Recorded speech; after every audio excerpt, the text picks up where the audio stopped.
सुनीता जी, ये 26 सेकंड जो अभी डिस्क्राइब किया अनिल जी ने, काफी सारा डिस्क्राइब किया, और ये जो कि टूट फूट की दिखती है कि बहुत विरोधाभास और है, छुपा हुआ नहीं है। आज भी जो जिस तरीके से वहां प्रेस कॉन्फ्रेंस में, अभी सवाल तो ये भी हो रहा है, आप आए क्यों थे? अगर आपको उन्हीं को आगे करना था, एक फोटो आदत खिंचा लेते, आप कहीं से खिंचवा के भेज देते। आप ये भद्द क्यों बिठा लिया आपने? ये क्यों हो गया कि आप पलायन पहले ही कर गए?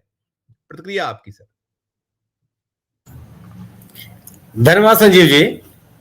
आखिर ये बहुत समय तक रहते तो बताते क्या? इस समय तो बड़ा सवाल यह है ना बिहार में कि एनडीए का मुख्यमंत्री का चेहरा कौन है। बिल्कुल, ये सब जानना चाहते हैं और यही सवाल पूछा जाता है।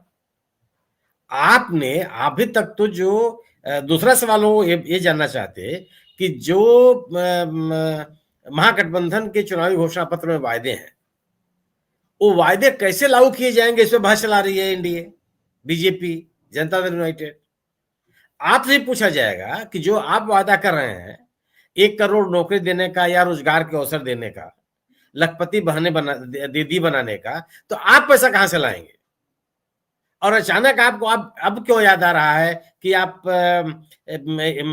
इतने अस्पताल बनाएंगे और इतने नेशनल हाईवे बनाएंगे? 20 साल से आप क्या रहा, आपसे पूछा जाएगा ना, आपसे वायदे नहीं पूछे जाएंगे। आपसे यही पूछा जाएगा कि 20 साल तक आपने किया क्या, आपकी उपलब्धियां क्या हैं इस बिहार राज्य की आर्थिक प्रगति के लिए, और अन्य जो मानव विकास के सूचकांक हैं उनकी उपलब्धियां हासिल करने के लिए आपने क्या किया? तो क्या बीजेपी या एनडीए या नीतीश कुमार जी बताने की स्थिति में है? तो सबसे बड़ा सवाल तो यही है कि आपका मुख्यमंत्री का चेहरा कौन है। भारतीय जनता पार्टी बिल्कुल नाम नहीं लेना चाहती है। अमित शाह जी का बयान अभी अभिषेक ने बताया, मैं भाषण सुना उनका तारापुर में, कि मोदी जी सम्राट चौधरी को बड़ा आदमी बना देंगे चुनाव के बाद, आप लोग इनका साथ दीजिए। तो यह बात क्या बताती है? और एक बार भी कहीं भी उन्होंने नीतीश कुमार का नाम नहीं लिया। वो कहते हैं कि न दिल्ली में पद खाली है और न बिहार में पद खाली है, लेकिन चुनाव तो हो रहा है ना, बिहार में तो चुनाव हो रहा है। तो चुनाव के बाद स्थितियां क्या बनेगी? आप साफ साफ ये कहने की स्थिति में नहीं है कि नीतीश कुमार आपके मुख्यमंत्री पद के दावेदार हैं या आपके चेहरा है वो। आप कहते हैं कि चुनाव के बाद तय किया जाएगा। अरे चुनाव के बाद तो सब तय होते हैं, लेकिन उम्मीदवार तो आप खड़े करते हैं। लोग अपने आप से कोई तय तो नहीं करते ना। विधायक कौन एमएलए होगा, ये तो उम्मीदवार आपने तय किया कि मोकामा से आपका उम्मीदवार कौन होगा, नालंदा से आपका उम्मीदवार कौन होगा, बक्सर में कौन आपका उम्मीदवार, आप बताते हैं कि नहीं बताते हैं? उसे बता दीजिए कि मुख्यमंत्री पद का उम्मीदवार कौन है, आपका कौन चेहरा है मुख्यमंत्री पद का, लेकिन नहीं बताएंगे। और ये भारतीय जनता पार्टी के सामने संकट यही है। अगर वो बताती, वो क्योंकि वो जो उसने टिकट बंटवारे में जो सामाजिक समीकरण रखे हैं लोगों के सामने, उसने अपनी नीयत साफ कर दी है कि सवर्ण लोगों के बीच में उसको अपनी पैठ बनानी है, उस मतदाता वर्ग को अपने साथ रखना है, और मुख्यमंत्री पद के लिए भी नीतीश कुमार उनकी पसंद नहीं है, उनको अपना मुख्यमंत्री बनाना है। तो अपने मतदाताओं को अपने साथ जोड़े रखने के लिए स्वाभाविक सी बात है कि वो नीतीश कुमार का नाम आगे नहीं रखेंगे। लेकिन अगर नीतीश कुमार का नाम आगे नहीं रखेंगे तो जो ये बिखराव की स्थिति है वो साफ साफ दिखाई पड़ेगी। जनता दल यूनाइटेड के लोग, ये पहले भी था, पिछले चुनाव में भी रहा है, अब बाकायदे सर्वेक्षण आए हैं कि भारतीय जनता पार्टी का समर्थक, चाहे मतदाता चाहे उनका कार्यकर्ता, वह बड़े पैमाने पर जनता दल यूनाइटेड को वोट नहीं देता। और आप इसको देख भी सकते हैं कि अगर भारतीय जनता पार्टी का मतदाता जनता दल अपनी भारतीय जनता पार्टी को जितना समर्थन करता है उतना ही जनता दल यूनाइटेड का समर्थन करता है, तो ये सीटों का इतना अंतर क्यों आता बिहार में जो 2020 के चुनाव में हुआ? Bharatiya Janata party second number की पार्टी होगी और दोनों दलों के बीच में इतना अंतर हो गया, 43 सीट पर सिमट गई आरजेडी। अगर उनका मतदाता बीजेपी का समर्थक जनता दल यूनाइटेड को देता तो वो भी तो आपके आसपास ही दिखाई पड़ते, वो तो नहीं हुआ। वही स्थिति इस समय है। इस चुनाव में बार बार लग रहा है कि जनता दल यूनाइटेड के लोग बीजेपी के साथ खड़े नहीं होंगे। ये जो बात कही है अनिल जी ने कि लालटेन नहीं तीर है और तीर है लालटेन है, ये जो सामाजिक आंदोलन के लोग हैं उनका नारा हो गया है। वो बीजेपी को स्वीकार नहीं कर पाएंगे। और इसीलिए ये विमर्श में है कि अगर भारतीय जनता पार्टी अपना नेता, अपने पार्टी का व्यक्ति मुख्यमंत्री बनाने का प्रयास करेगी तो दोनों तो लीक हो जाएंगे, क्योंकि भारतीय जनता पार्टी का ताकतवर होना इन दोनों दलों के राजनीतिक हैसियत को समाप्त कर देने का एक संकेत हो जाएगा, चाहे वो आरजेडी हो और चाहे जेडीयू हो। तो क्या आरजेडी और जेडीयू के लोग जो पिछले 30-35 सालों में उन्होंने सवर्ण राजनीति का डोमिनेंस हटाया है, उस राजनीति से वो अलग हुए हैं, उसको स्वीकार कर लेंगे फिर से? ये बड़ा सवाल है। और ये जो मोकामा की जो घटना हुई है, इसका जबरदस्त रिएक्शन है। सवाल इस बात का कि मोकामा में हो क्या रहा है, या मोकामा सहित मैंने 20-20, 25-25 गाड़ियों का काफिला चल रहा है और आप हैं कहां? बिल्कुल बिल्कुल, जो भी आपने कहा इलेक्शन कमीशन इंडिया दिखाई नहीं दे रहा है, बिल्कुल एक अलग तरह से हो रहा है। बिल्कुल आप करिएगा कंप्लीट, फिर मैं अरुण जी से करता हूं पहले चरण में, फिर दोबारा। ये दुलार चंद की जो घटना है, दुलार चंद की घटना के बाद जो प्रतिक्रिया सामने आई है, वो बता रहा है आपको कि अंदर खाने की स्थिति बन रही है।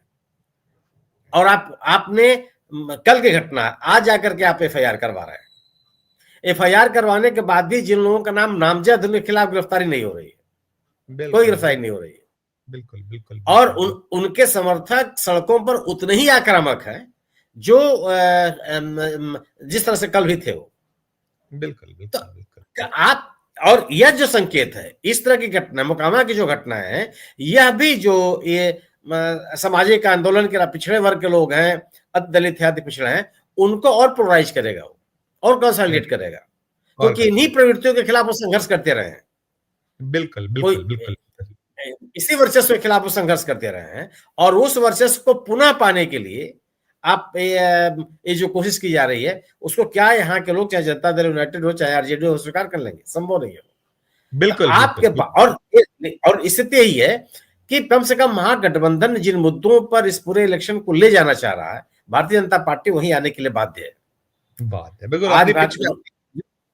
उसी पिच पर, वो अपने पिच पर नहीं ले जा पा रही है महागठबंधन को। बिल्कुल बिल्कुल बिल्कुल बिल्कुल।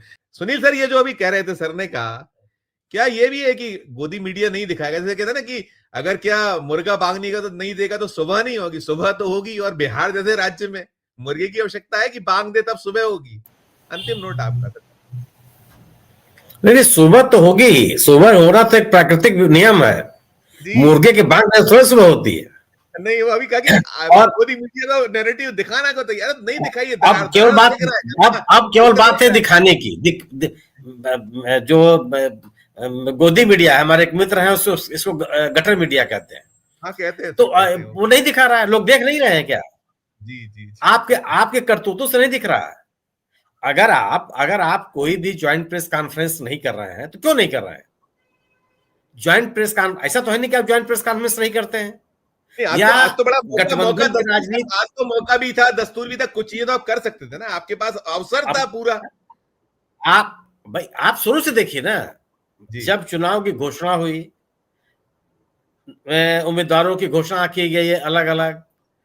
अब आज आपने मैनिफेस्टो जारी किया एनडीए का, तो आप तो कहीं नहीं दिख रहे हैं। साथ साथ जो विवाद भी हैं, जिस तरह की आलोचनाएं भी हैं, उसका भी कोई जवाब नहीं दे रहा है। हर आदमी अलग तरह से बात कर रहा है। बिहार में स्थिति आज ये है कि जो एनडीए का समर्थक है, नीतीश कुमार का समर्थक है, वो ये जानना चाहता है कि नीतीश कुमार अगले मुख्यमंत्री होंगे कि नहीं होंगे। आप बोलने के लिए तैयार नहीं है। आप ये बात कही जा रही है कि बीजेपी और जनता दल यूनाइटेड और एलजेपी तीनों में संघर्ष बना हुआ है, बीजेपी और जेडीयू में और जेडीयू एलजेपी में। इसकी सफाई देने के लिए कोई नहीं कर रहा। नहीं, आपसे हेडलाइन मांगू तो हेडलाइन क्या देख रहे हैं आप इसमें? अगर ये पूरा जो अभी चल रहा है, अभी जैसे बचे हैं कुछ दिन, हेडलाइन क्या निकल के आती दिखती है आपको? उस पे अगर फोकस करिएगा तो हमारे दर्शक और थोड़ा एनडीए में बिखराव है। एनडीए इस सरकार को लेकर के लोगों के मन में नाराजगी है जी। 20 साल सत्ता में रहने के बाद 20 साल पहले की चर्चा करेंगे आप, और लोग सुनते जाएंगे। आज लोग ये कह रहे हैं कि साहब लोग 1995 नहीं दोहराना चाहते हैं, तो क्या 2020 दोहराना चाहते हैं कि हमारे पास रोजगार भी नहीं होगा, हमारी कोई आमदनी भी नहीं होगी, हमारे लिए बेहतर शिक्षा व्यवस्था भी नहीं होगी, अब जो वायदे किए जाएंगे उसको पूरा नहीं किया जाएगा, लोग उसको स्वीकार करते रहेंगे। क्योंकि 1925 आप एक आर्टिफिशियल भय दिखा करके कब तक सत्ता में बने रहेंगे? सरकारें इस तरह से नहीं चलती हैं। और आज आप मुझे बता दीजिए, इस देश का कोई भी ऐसा राज्य जहां भारतीय जनता पार्टी सत्ता में नहीं है, कहां पे संगठित अपराध चल रहे हैं? किस जगह चल रहा है भाई? बिल्कुल, जहां पे दूसरे सरकारें हैं, दूसरी पार्टियां हैं। देखिए, अब आप आज की स्थिति, आज प्राथमिकताएं बदली हुई है। आज सरकार से लोग डिलीवरी चाहते हैं। लोग ये चाहते हैं कि सरकार लोगों के लिए करती हुई दिखाई पड़े। 20 से 25 तक ये बता दें इन्होंने क्या किया। सवाल है कि भाई आप सोचिए कि हाई स्कूल और इंटरमीडिएट की पढ़ाई करने के लिए विद्यार्थी उत्तर प्रदेश से भागा चला रहा है, उत्तर प्रदेश के छोटे छोटे जिलों में चला जा रहा है। क्या कर रहे हैं आप?